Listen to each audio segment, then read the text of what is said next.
Oh, ladies and gentlemen, the Pittsburgh Steelers 55th overall pick, Pat Freiermuth. Oh my god. Dude, the energy on this pick, man.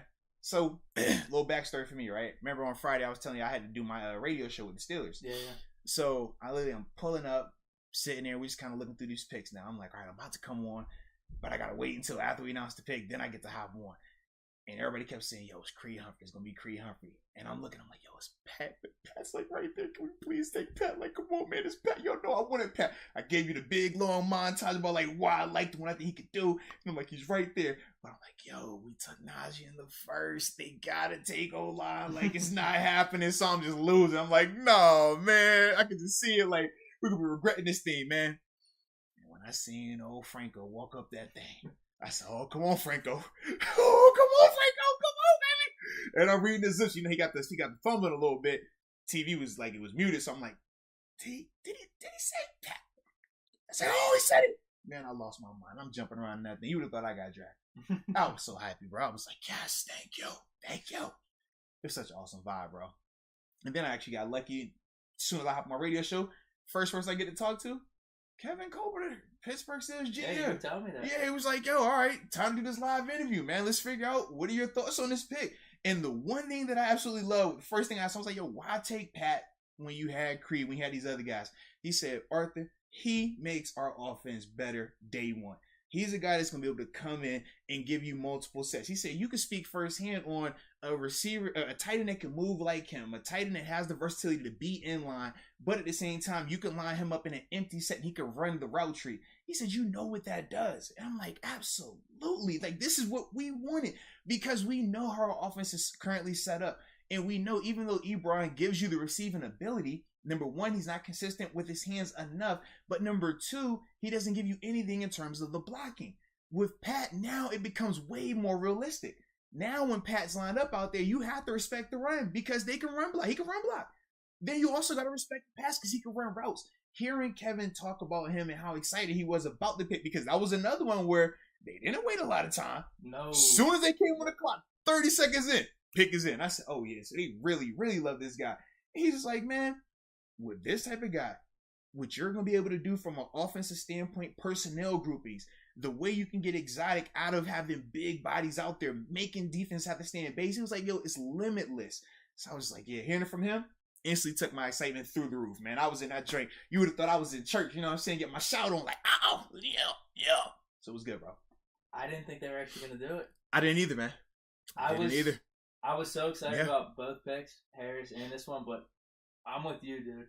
I jumped up out of my seat. Yes, bro. I was really amped up because I just didn't think they were going to pull off the pick. I thought it was just going to be running back, offensive line. We'll worry about tight end later. We already have our tight end number one with Eric Ebron, but with him, this is just different because we could do these two tight end sets. And right off the bat, he's going to be a rookie, but who's to say we just can't have him as tight end number one out there in some type of single back formation, I-form formation. Yeah, I guess even shotgun too. Doesn't really matter, but it does keep the defense off guard. Like you said, are they going to run? Are they going to pass? I don't know. Does Ebron being in there give the defense that type of feeling? I don't feel like it's the dynamic of run or pass if Ebron's out there. If I'm a defender and I'm playing and Ebron's You're on just the always field, playing pass. I'm playing pass or I'm playing run away. They're never going to run to the side. So if he's lined up on the left, I'm cheating over to the right. Or even if you're thinking pass, that's the thing. You're thinking pass where you're just like, he's not going to affect me in the run game. So this is what I'm saying. Like it's a tip in terms of if I'm on defense and Ebron's out there, even though they can run the ball, I'm saying they're never going to run where he has to be the lead blocker. He has to be the point. Because if you run to his side, he's the point of attack. Your whole play has zero chance. Whereas if he's on the back side of the play, at least the defender has to run around him.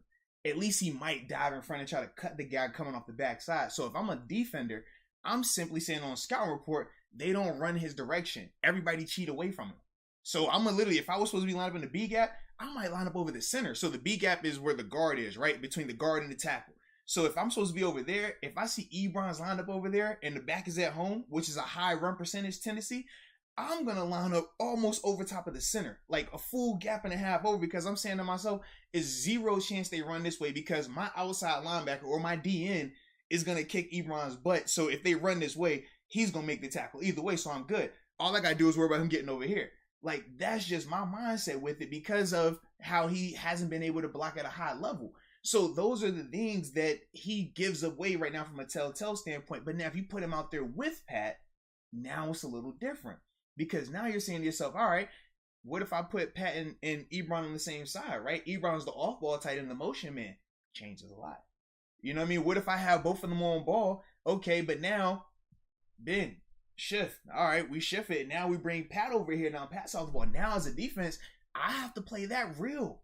Because now I'm like, dude, Pat's over there. Pat's on the field. I don't know if they're going to go 2 or more away from him. It's different now. So there are plenty of things that they can do in terms of Matt Canada to be creative with Ebron and Pat on the field together. Or Pat by himself.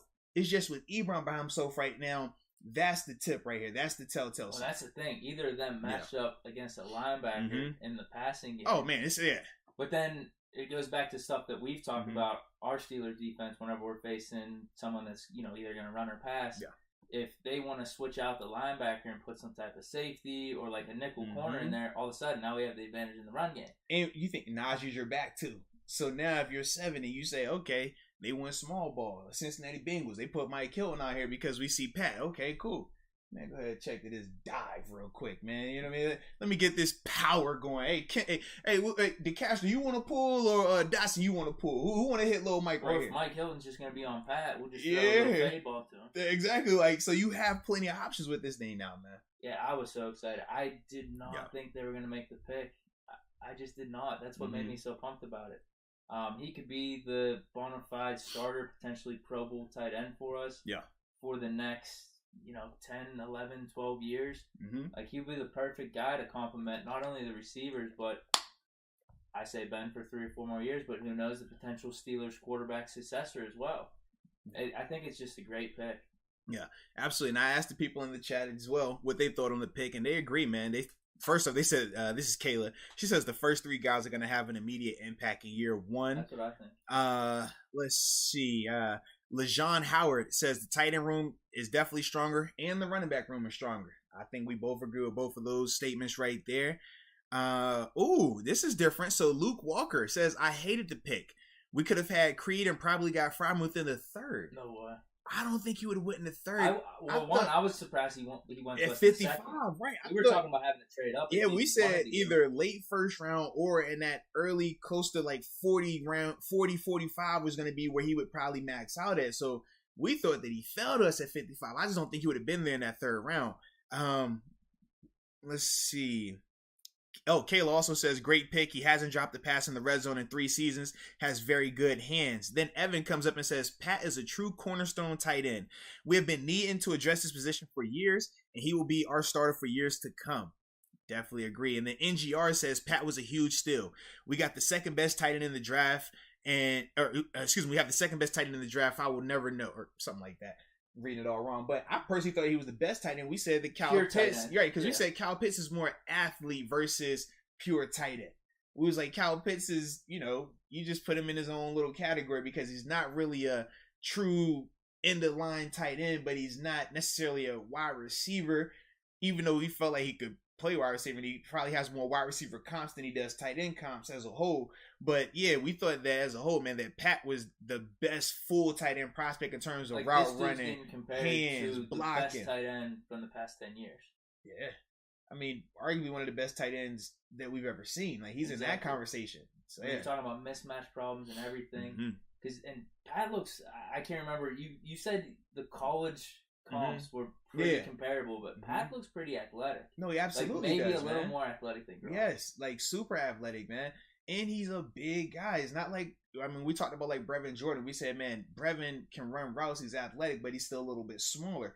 Pat gives you that true big man, power forward in basketball size that you want to see from your tight ends. And he, like I said, he runs well, athletic. You see him matched up with some of these smaller defenders, and he's working them on their underneath routes. That's the thing that's impressive to me. I'm like, I know you can run in the seam. I know I can throw jump balls to you. Let me see you get open when it's 5 to 10 yards, and this guy is on you, and he's on your leverage side. How do you shake him to get open to that? And he displayed that. He showed that ability and just that natural feel of finding soft spots in zones. Like, he has that veteran route running tight end vibe about him, man. Yeah. Really excited about the pick. Now, the arguments were probably for either Creed Humphrey. I know Quinn Miners was still on the board.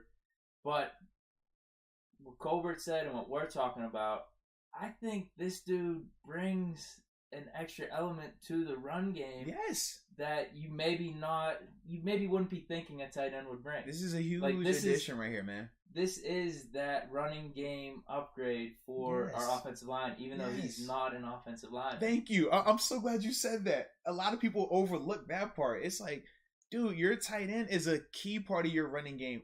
I mean, it's no secret. There were plenty of runs last year that, all right, the O-line might have did good, but our tight end situation didn't make the block for whatever reason it may be. They failed trying to cut block or they whiffed on a block. However you want to think about these games, it was plenty of times where that did happen. The tight ends are very much a factor into the run game in terms of point of attack, in terms of the cutoff block on the backside. They have to be willing participants. And we really didn't have that when Vance wasn't on the field last year. It was more so the hostage situation. I'm out here and I'm doing it because I have to, not because I want to.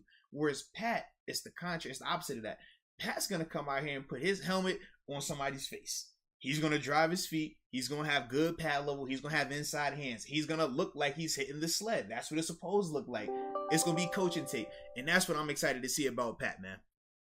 Yeah, definitely. Maybe this makes sense as to why we didn't bring in Jesse James. Yeah, I mean, definitely, right? I mean, if you got to think between our Penn State tight ends, I'm cool with it being Pat instead of it being Jesse. Granted, Jesse was here, but Jesse did say we were the Kardashians when he left. So, yeah.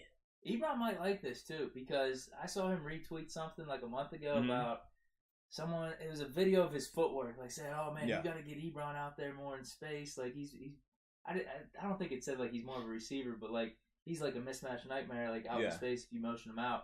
And he retweeted it or liked it, so he might like this kind of move where it could open it up for him a little bit more, as opposed to being in the mix as a blocker. I think he's gonna like it until he starts to see his snaps slowly decline. Is this your prediction? Is this your bold take? Slowly decline, and then he just kind of doesn't get the extension next year, and it's just like, all right, we'll holler. Like, that's how I see this thing playing out, because Pat is just too complete of a player. Pat, I mean, you can make the case as tight end one right now just because he does everything Ebron does, but you can make the case that he does it better. He catches a lot better, way more consistent right there, way better blocker, way better size. Now, you can make the case Ebron probably runs the better routes right now, but everything from the tight end standpoint, you're nodding towards Pat right now. So I don't think that this is going to be this two tight end set for years to come in terms of being Pat and Ebron. But I'm only thinking this year this year max, and just depending on how consistent we see Ebron in terms of if Ebron is having the drops that he went through. Remember, he had a little spell, him and Deontay. If that's happening, it's not going to be this long leash for Ebron where he's able to just continue to go out there when you have a guy like Pat. That's the reason. Especially we have three top tier receivers, so depending on how you feel about Washington. Right. So that's my thing in terms of Ebron likes it now. In theory, it makes sense, but I don't think he's thought about what that's really going to entail from a snap in and snap out basis when we're looking out here and it's like, well, you had a drop already today. We're not going back to you right now when Pat's over here doing everything and blocking. That's a little different, man. But hopefully it lights a fire and makes him have to play more consistently. Iron sharpens iron. That's what we're hoping for, right? Exactly. That's what we're hoping for, baby. Yeah, I guess you just highlight the good things in each player. So Ebron hasn't been the best blocker, but you're right. Maybe this just opens some things up. I don't know. You're right. I don't know if it's just one drop and all of a sudden he's on the bench for a little bit. But you could get really dynamic. This puts pressure. This does put pressure on certain players on the offense now, because now we have way more options. I love that. Now you have to compete to be. You're gonna have to compete to be out there. If you're a wide receiver, think about Deontay when he went through that spell of drops. You ain't got that luxury right now, man. We got competition out there. Ebron the same way. Ebron, hey, you go out there and drop some pass you want to. No, we're not going to be wasting these guys' snaps because you can't catch it. You know what I mean? And that's just how it's going to be. And I think it's also going to factor into the run game as well. You don't want to make your block? Okay. You come sit over here next to Coach T real quick. That's how it's going to be. Like, I like that, though. That's the energy it needs to be, man. I think that that's going to get this team back to where they want to be and back to where we want them to be.